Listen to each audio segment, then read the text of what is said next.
Good evening बच्चों। आज का जो टॉपिक है वो है O2C, that is a order to cash.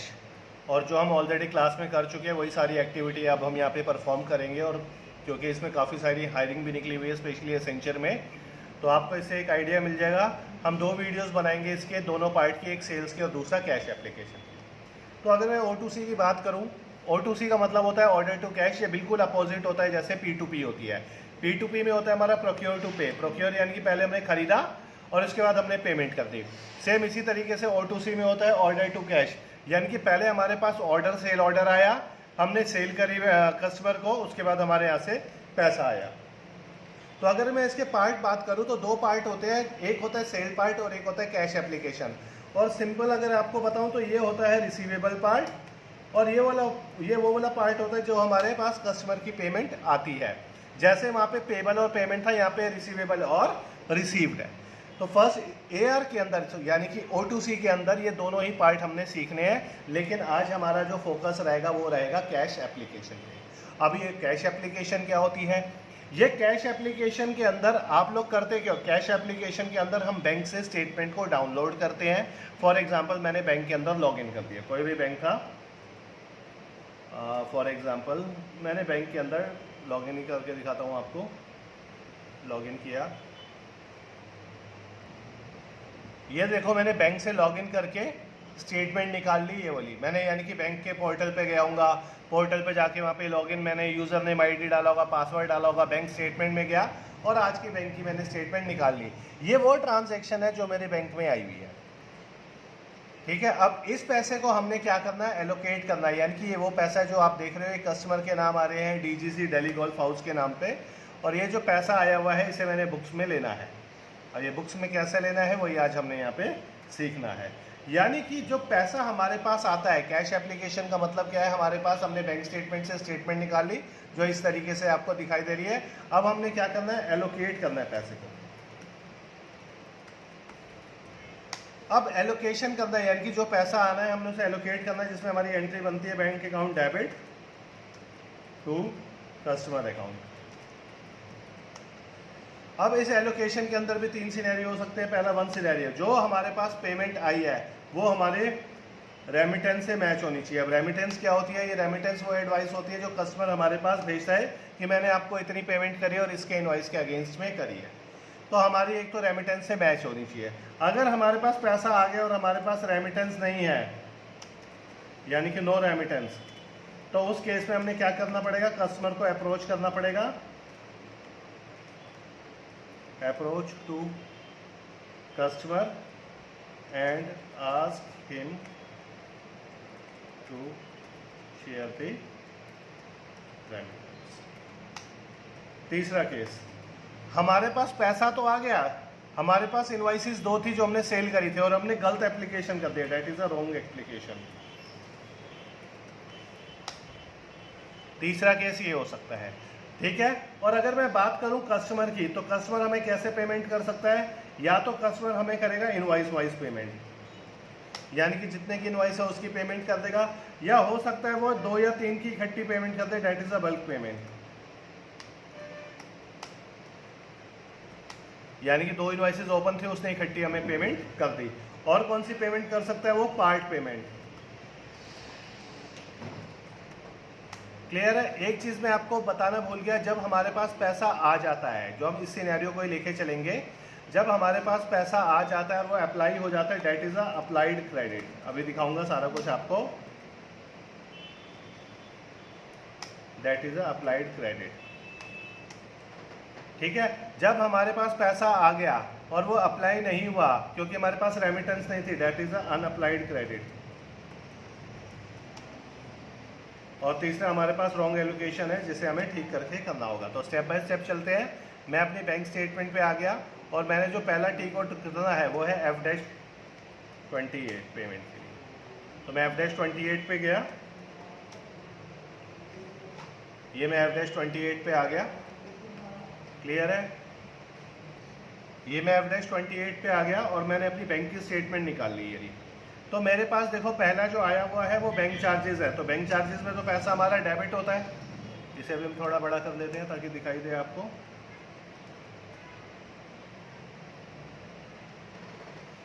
पहला जो है हमारा बैंक चार्जेस है, और बैंक चार्जेस की हम एंट्री नहीं करते क्योंकि हमारे बैंक से पैसा डेबिट हुआ है, इसलिए मैंने ब्लैक कर दिया। देखो यहाँ तक तो है मुझे, अगर मैं थोड़ा सा और आपको समझाऊं तो यहाँ तक मेरे पास बैंक स्टेटमेंट आती है। इसके आगे जो है वो मैं कस्टमाइज़ कर देता हूँ, मैं लिख देता हूँ इस तरीके से कि मेरा कस्टमर का कोड क्या है, कस्टमर का नेम क्या है। एक मिनट, इसे भी थोड़ा बड़ा कर देते हैं।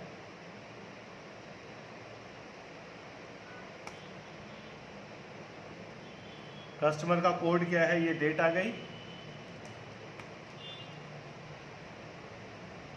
ठीक है।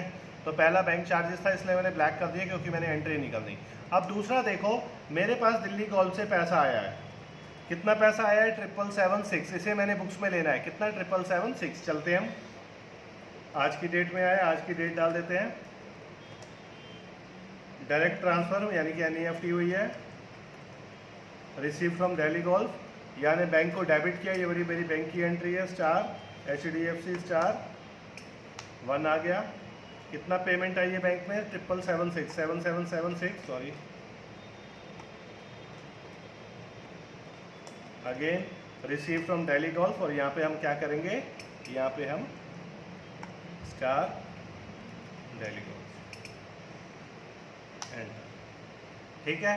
ये देखो ये सारी डिटेल यहाँ पर आ गई, ठीक है। अब मैं क्या करूँगा, ये वाली एंट्री है जो बैंक अकाउंट डेबिट, और यहाँ पे कस्टमर, नीचे वाली एंट्री में कस्टमर क्रेडिट हो रहा है, यहाँ पे बैंक डेबिट हो रहा है, और मैं एंटर करूँगा।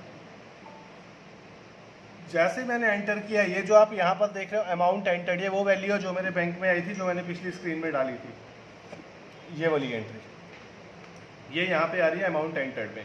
अब हो क्या रहा है, ये वाली जो सारी वैल्यूज़ देख रहे हो आप, ये वाली सिलेक्ट होके जा रही है मेरे असाइन में। अब मुझे क्या करना है, इसे हटाना है। तो पहले मैं सिंपल तरीके से हटाता हूँ। मैंने क्या किया, मैंने डबल क्लिक किया 1 पे, इस पर डबल क्लिक कर रहा हूँ, ये देखो डबल क्लिक किया तो नीचे वैल्यू कम होती जा रही है। मैं ऊपर डबल क्लिक कर रहा हूँ, नीचे देखना वैल्यू कम होती जा रही है, क्योंकि ये क्या होते जा रहे हैं, अनअसाइन होते जा रहे हैं। मैं डबल क्लिक करके हटा रहा हूँ। मैंने पेज डाउन किया, इस पर भी डबल क्लिक किया, ये सबसे लॉन्ग कट होता है। अभी मैं आपको शॉर्टकट भी बताऊँगा इसका, ये मैंने किया। अब देखो मेरा सारी ये फिगर हट गई है, यानी कि ये क्या है, मेरे पास पैसा आया है 777 बैंक में, मुझे इसे रिसीवेबल के साथ लिंक करना है। रिसीवेबल कितना पड़ा हुआ है मेरा? 777। समझो इसकी रेमिटेंस आई हुई है मेरे पास, और रेमिटेंस कहती है कि ये जो कस्टमर ने पेमेंट करी है वो हमें 777 के अगेंस्ट में करी है। तो मैं इस पर डबल क्लिक करता हूँ। जैसे मैंने डबल क्लिक किया, वैल्यू यहाँ पे ब्लू हो गई, और यहाँ पे आके ये वैल्यू पहुँच गई। पहले इस तरीके की थी, जैसे मैंने डबल क्लिक किया तो देखो वैल्यू आ गई। इसका मतलब ये क्या है, मेरा अमाउंट एंटर, जो बैंक में पैसा आया था, और ये क्या है मेरा अमाउंट, ये दोनों आपस में लिंक हो गया और नीचे 0 हो गया। जब मैं एंट्री को सेव करूंगा तो ये मेरे ओपन आइटम से क्लियर्ड आइटम में जाएगी। मैं आपको दिखाता हूँ, ये देखो यहाँ पे ये एंट्री, अभी ओपन आइटम मैंने निकाले इस कस्टमर के, ये ओपन आइटम आ रहे हैं दिल्ली गोल्फ के, क्लियर है। अब देखो मैं जब इसे सेव करूंगा तो ये क्लियर्ड में चले जाएंगे। मैंने इसे किया सेव, जब सेव किया तो यहाँ देखो डॉक्यूमेंट नंबर 14 की सीरीज़ में आपको दिख नहीं रहा होगा, बता देता हूँ। 14 की सीरीज़ में 11 मिल गया मुझे नंबर। इसका मतलब अब मैं इसे रिफ्रेश करता हूँ, मैं बाहर गया, एस्केप किया मैंने, और मैंने दोबारा F8 किया। देखो आपको 666 दिखाई, 76 नहीं दिखाई दे रहा है अमाउंट। इसका अमाउंट वो कहाँ पे चला गया होगा? वो चला गया होगा क्लियर्ड में। मैं क्लियर्ड में जाके चेक करता हूँ, तो देखो यहाँ पे आ रहा होगा वो 777। सॉरी, ये तो फर्स्ट ही का अकाउंट है, हमें तो दिल्ली गोल्फ में देखना है। ये देखो ये आगे, मैं बता था ना 14 की सीरीज़ में 11 है। अब ये देखो ये दोनों डॉक्यूमेंट नंबर इकट्ठे आ रहे हैं। ये क्या है, DR का मतलब होता है कस्टमर की इनवाइस, और DZ का मतलब होता है कस्टमर की पेमेंट। अब ये दोनों इकट्ठे कैसे हैं वो मुझे पता चला इनके क्लियरिंग डॉक्यूमेंट से। हमेशा ये देखो ये ग्रुप इकट्ठे आ रहा है, यानी कि एक इनवाइस आई और दूसरी पेमेंट आई, और जो मेरा अप्लाई हो गया। This is a case of applied credit, पैसा आया और एलोकेट हो गया। अब मैं क्या करूंगा, यहाँ पे कस्टमर का कोड लिख लेता हूँ। ये जो कोड आ रहा है यहाँ पे,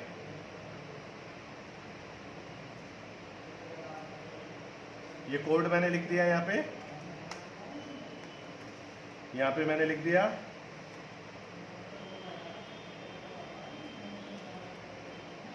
दिल्ली गोल्फ,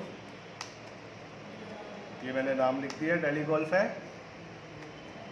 उसके बाद डॉक्यूमेंट नंबर 14 की सीरीज में 11 था, चेक कर लेते हैं एक बार। हाँ जी 11 था, बिल्कुल ठीक है।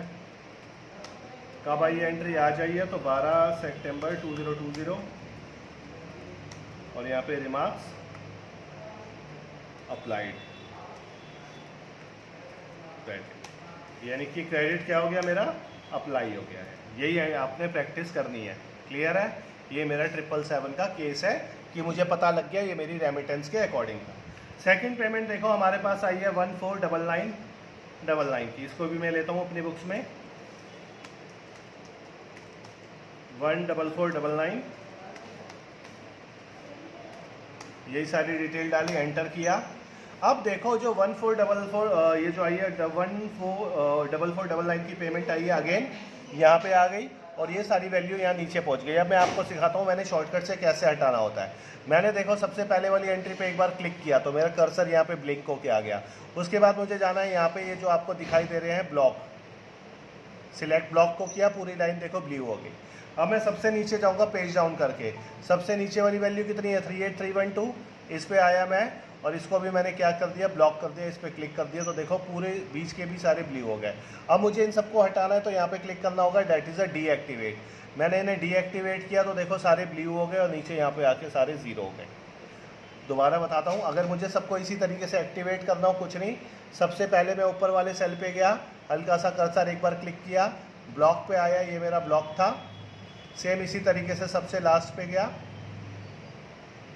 और इस पे आया और इसे मैंने ब्लॉक किया और ब्लॉक करने के बाद मैंने इसे क्या कर दिया, अब एक्टिवेट कर दूंगा। ये देखो मैंने एक्टिवेट किया तो सारे ये सिलेक्ट होके यहाँ पर आ गए। ठीक है, एक और बात देखो, अब मुझे दोबारा से सबको हटाना है तो मैंने इस पर ब्लॉक किया, इस पर एक बार कर्सर ले गया, इस पर ब्लॉक किया, सबसे नीचे वाले पे आया, पेज डाउन करके हल्का सा स्पिक किया और इसे भी ब्लॉक किया तो बीच वाले सारे सिलेक्ट हो गए। अब इन्हें क्या करना है, मैंने डीएक्टिवेट, यहाँ पे आके मैंने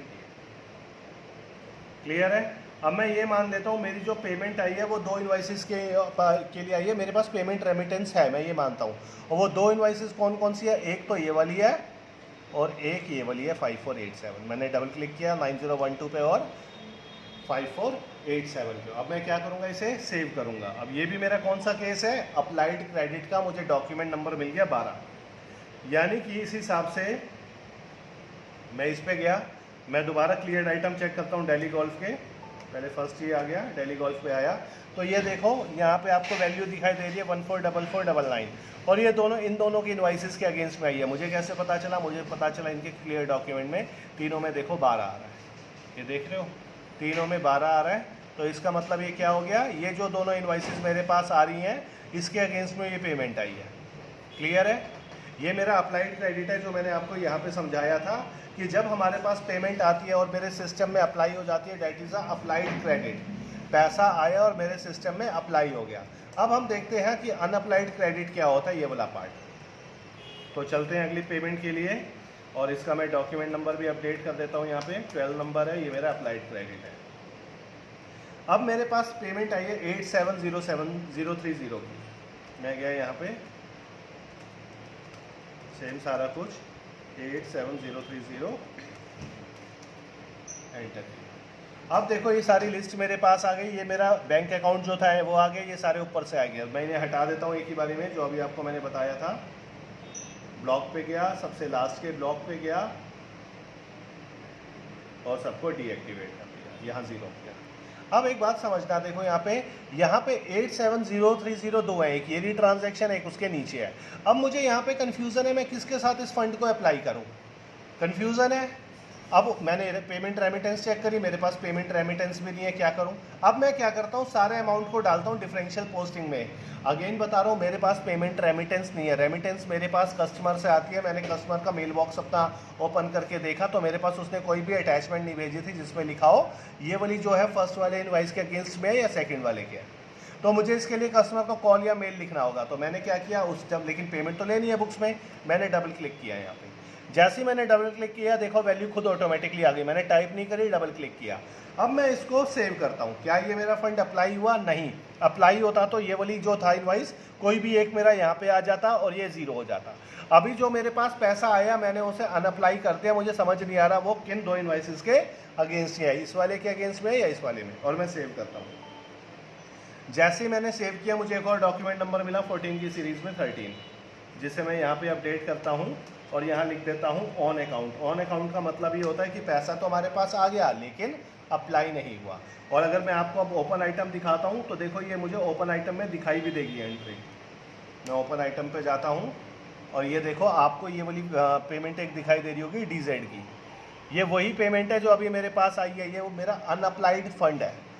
ठीक है, अब मैंने क्या किया होगा, मैंने कस्टमर को मेल किया होगा या कॉल पे पूछा होगा, उसने मुझे रेमिटेंस भेज दी होगी। अब मेरे पास 1 घंटे बाद रेमिटेंस आई, क्वेश्चन पूछा जाता है ये जो अनअप्लाइड क्रेडिट है आपको कितनी देर के अंदर अंदर इसे अप्लाई करना पड़ता है? अप्लाई 48 घंटे के अंदर अंदर अप्लाई करना होता है, डेट इज़ माई SLA। अब समझो मेरे पास आ गई, तो मेरा टी कोड कौन सा है उसके लिए? F-32, इसे हम कहते हैं क्लियर कस्टमर। अब मैं यहाँ पे क्या लूँगा, यहाँ मैंने दिल्ली गोल्फ का अकाउंट ले लिया और यहाँ पे कंपनी कोड ले लिया, सिंपल एंटर मारा। जैसे ही एंटर मारा, जितने मेरे ये सारे ओपन इनवॉइसेस यहाँ मुझे दिखा रहे हैं वो सारे यहाँ पे दिखाएगा। अब मैं सबको हटा देता हूँ पहले, जैसे मैं हमेशा करता हूँ, ब्लॉक करके। ये आया,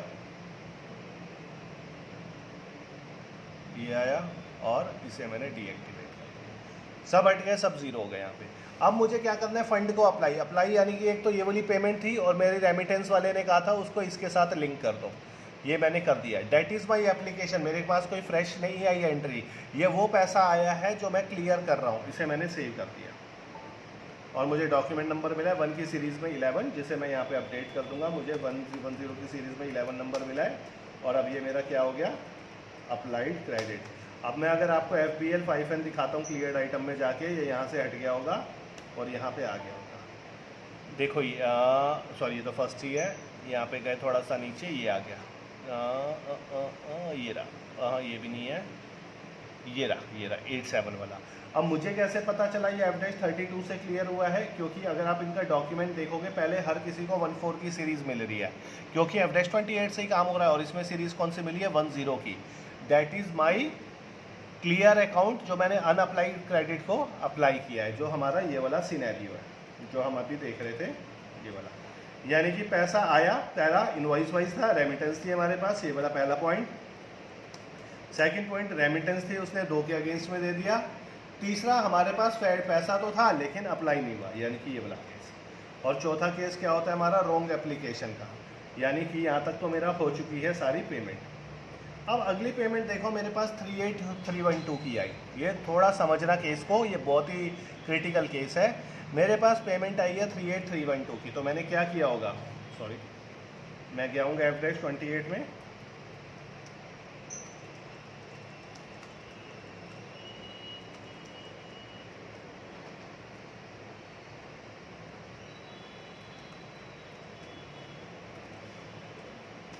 सेम।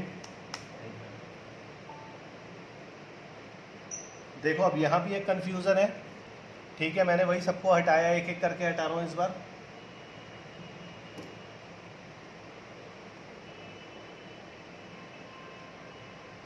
ठीक है, ये मेरी सारे अमाउंट एंटर्ड है, ऊपर से कोई वैल्यू भी नीचे नहीं आ रही है, तो असाइंड 0 है। अब मुझे इसमें एक, मैंने क्या किया, अब देखो 2 इनवॉइसेस आ रही है, 38312 की और 38312 की। अब मैंने अपनी रेमिटेंस को चेक नहीं किया, क्योंकि हर पेमेंट के लिए हमें ये इंश्योर करना होता है ये रेमिटेंस के अकॉर्डिंग है।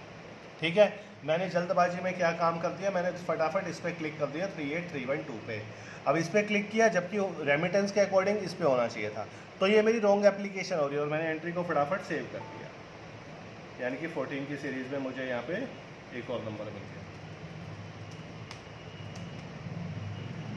लेकिन कुछ टाइम बाद मुझे पता चला कि ये मैंने गलत करी है। कैसे कि जब कस्टमर ने मेरे पास अपनी रेमिटेंस भेजी और कहा तो मुझे कुछ डाउट हो रहा है कि आपने गलत एप्लीकेशन करी है, क्योंकि मेरे पास रिमाइंडर आ रहे हैं।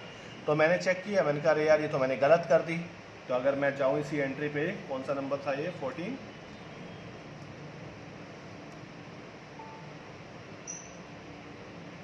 ये आ रहा देखो 14 नंबर, नहीं सॉरी ये वाला,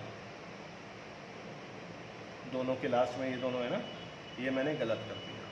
अब मुझे इस केस में क्या करना पड़ेगा, मुझे इस केस में रीअप्लाई करना पड़ेगा फंड, यानी कि इस फंड को ठीक करना पड़ेगा, ये रॉन्ग एप्लीकेशन होगी। अब मैं कैसे करूँगा, अब मेरे पास 2 ऑप्शन है। अगर आप इसका क्लियरिंग डॉक्यूमेंट, मैंने आपको शायद उस क्लास में भी बताया था, रिवर्सल 2 चीज़ों का होता है। एक तो हमेशा हमारे रिसीवेबल एंट्री होती है उसका होता है, और एक होता है रिसीव्ड एंट्री। एक रिसीवेबल का और दूसरा रिसीव्ड का।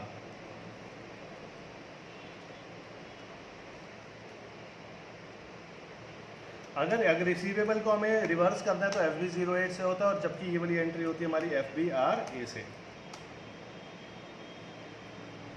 क्लियर है? तो अब हम करेंगे FBRA। ठीक है, मैं यहाँ पे गया। FBRA में हमें 2 ऑप्शन दिए जाते हैं। क्या आप इस एंट्री को, ये जो एंट्री हुई है रोंग एप्लीकेशन वाली, आपने या रीसेट करना है या रिवर्स करना है। अब ये रीसेट और रिवर्स क्या होते हैं?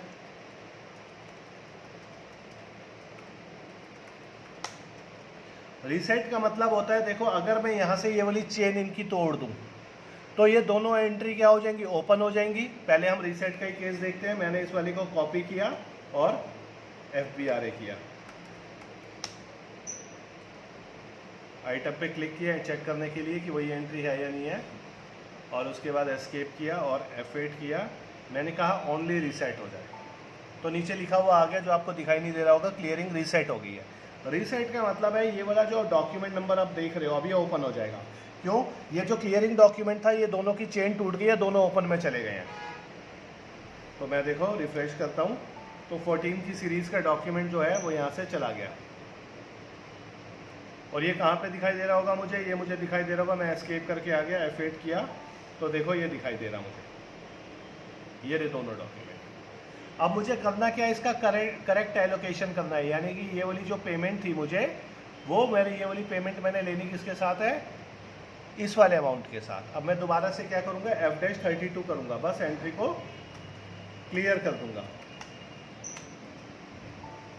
यानी कि मैं चाहता हूँ एक ये वाली मेरा पेबल एंट्री और साथ में मेरी ये वाली पेमेंट एंट्री, ये दोनों आपस में लिंक हो गई। ये मेरी पेमेंट एंट्री है, DZ से आ रही है, और ये मेरा जो है DR से आ रही है। मैं करता हूँ सेव। जैसे मैंने सेव किया, अब देखो ये ठीक हो गई होगी।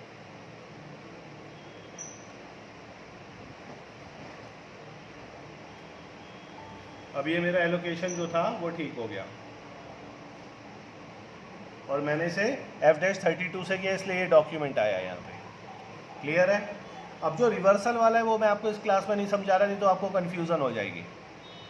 ठीक है, तो मोटा मोटा हमने ये वाला क्लास में करवाया था, और आप इसकी एक बार प्रैक्टिस करना। मैं SI-26 ये जो कंपनी कोड है, आप इसे मुझे बता देना, जिस भी यूज़र से करो मैं उसके साथ, या OB57 अगर आपको आता है तो बता देता हूँ। जब आप लॉगिन करोगे तो /OB57 करना, और जिस भी आपने लॉगिन किया है जिससे यूज़र से, उस जैसे अगर आप, मैं कह रहा हूँ आपने 2 से किया है, तो यहाँ पे आप कर दोगे SI-26, एंटर करोगे और सेव करोगे, अगेन एंटर कर दोगे तो डेटा सेव हो जाएगा। तो इससे अब आप SI-26 में एंट्री कर सकते हो। क्लियर है? तो आई होप आपको क्लियर हो जाएगा। इसकी प्रैक्टिस कर लेना, क्योंकि अब आपके इंटरव्यूज़ भी जल्दी शुरू होने वाले हैं। मिलते हैं जल्दी नेक्स्ट क्लास में।